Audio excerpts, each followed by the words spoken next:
যে দেশটির সাথে আমাদের 4,000 কিলোমিটারের সীমান্ত আমরা শেয়ার করছি, তার পাশে পৃথিবীর দ্বিতীয় বা তৃতীয় বৃহত্তম রাষ্ট্র হবে চীন।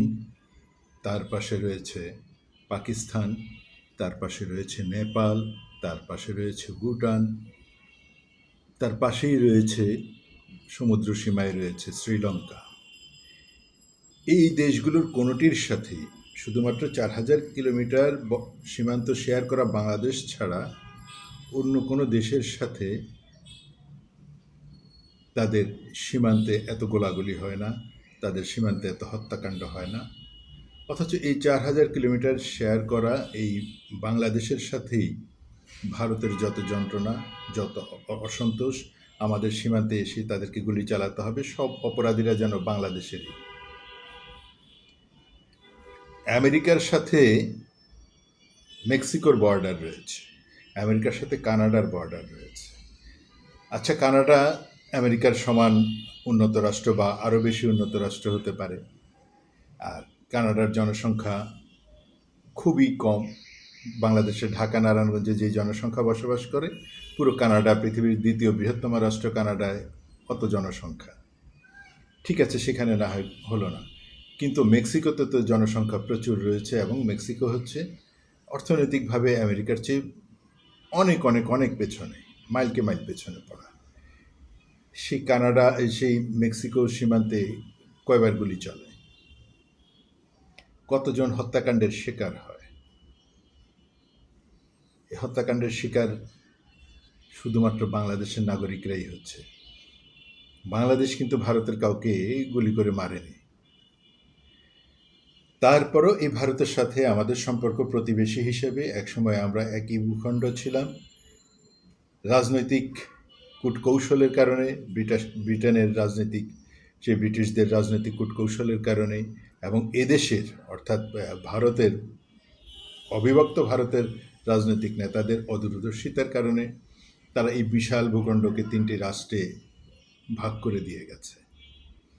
সেই 3টি রাষ্ট্র কিন্তু মিলেমিশে থাকতে পারছে না। যেখানে জার্মানির সাথে ফ্রান্সের অনেকবার যুদ্ধ হয়েছে, পাশের অনেক রাষ্ট্রের সাথে ফ্রান্সের সম্পর্ক ভালো না, অথচ প্রত্যেকটি রাষ্ট্রের সীমান্ত অত্যন্ত নিরাপদ। তারা অবাধে গাড়ি নিয়ে এক দেশ থেকে আরেক দেশ, আরেক দেশ থেকে আরেক দেশে চলে যাচ্ছে। সেখানে কিন্তু সীমান্ত হত্যাকাণ্ড হচ্ছে না। এইভাবে হঠাৎ করে তাদের ভিসা বন্ধ করে দেওয়া হচ্ছে না, সেখানে পেঁয়াজ বন্ধ করে দেওয়া হচ্ছে না, সেখানে চালের রপ্তানি বন্ধ করে দেওয়া হচ্ছে না। কিন্তু আমাদের 4,000 কিলোমিটারের এই প্রতিবেশী আমাদের আপন, এবং বিগত যে সরকারকে তারা লালন পালন করে 15.5 বছর রেখেছিলেন, যারা বলেছিল স্বামী স্ত্রীর সম্পর্ক, সেই স্বামী স্ত্রীর সম্পর্কের সময়ও তারা পেঁয়াজ রপ্তানি বাংলাদেশে বন্ধ করে দিয়েছিল। সেই স্বামী স্ত্রীর সময়ও তারা চালের রপ্তানি মূল্য হঠাৎ করে বাড়িয়ে দিয়েছিল। যে স্বামী স্ত্রীর সময়ে বাংলাদেশ থেকে টনকে টন ইলিশ মাছ রপ্তানি করত, সেই ইলিশ মাছ রপ্তানির প্রথম দিনে তারা বাংলাদেশে পেঁয়াজ রপ্তানি বন্ধ করে দিয়েছিল। অবশেষে 2024 সালের আগস্টের 5 তারিখে স্বামী স্ত্রীর সংসারে ভাঙন ধরিয়ে এই দেশের জনগণ, বাংলাদেশের জনগণ তাদের স্ত্রীকে এই দেশ থেকে বিদায় করে দিয়েছে। সেই স্ত্রী এখন স্বামীর দেশে আছে, আর সেখানে এখন স্লোগান দিচ্ছে, ছাত্ররা স্লোগান দিচ্ছে, হাসিনা প্রসাদ সরকার মোদি নিপাত যাক। এই হচ্ছে একটি গণতান্ত্রিক রাষ্ট্র দাবি করা, বিশ্বের সর্ববৃহৎ গণতান্ত্রিক রাষ্ট্র দাবি করা ভারতের চরিত্র। তারা বারবার আমাদের সাথে প্রতারণা করে, বারবার আমাদেরকে তারা অপমান করে, অপদস্থ করে, অথচ আমরা কিন্তু তাকে একজন সুপ্রতিবেশী হিসেবে, বন্ধু হিসেবে, ভাই হিসেবে সবসময় কাছে পেতে চাই। কেন আমাদের এই দেশের একটি গণতান্ত্রিক ব্যবস্থা গড়ে উঠেছিল? কেন 15.5 বছর আওয়ামী লীগকে প্রশ্রয় দিয়ে, সে 15.5 বছর ক্ষমতা রেখে আজকে আওয়ামী লীগের সর্বনাশের জন্য তো ভারতেই দেয়? কেন আওয়ামী লীগের সভানেত্রীকে বাংলাদেশ ছেড়ে যেতে হবে? কেন তাকে পালিয়ে যেতে হবে? তাকে যে উস্কে দিয়ে, তাকে যে মাথায় তুলে দিয়ে বানর নাচ নাচিয়ে তারপর তাকে ছেড়ে দিয়েছেন, এখন তার দেশে আসাই মুশকিল হয়ে গেছে, তার দল নিষিদ্ধ হয়ে গেছে। একটি গণ অভ্যুত্থানের মাধ্যমে তাদের পতন হয়েছে।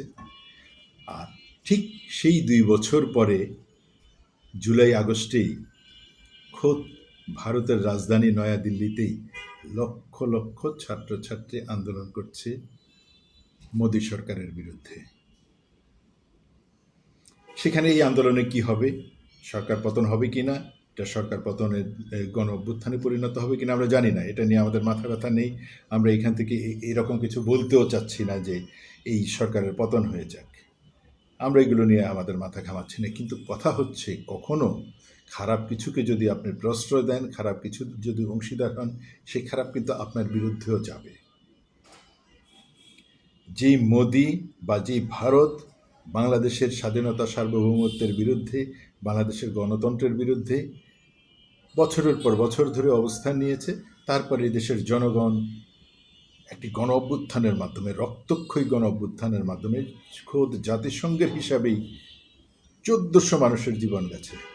একজন দুজন নয়, ১৪০০ জন শুধুমাত্র সেই জুলাই আগস্টের ওই ৩৬ দিনে ১৪০০ মানুষ জীবন উৎসর্গ করেছেন।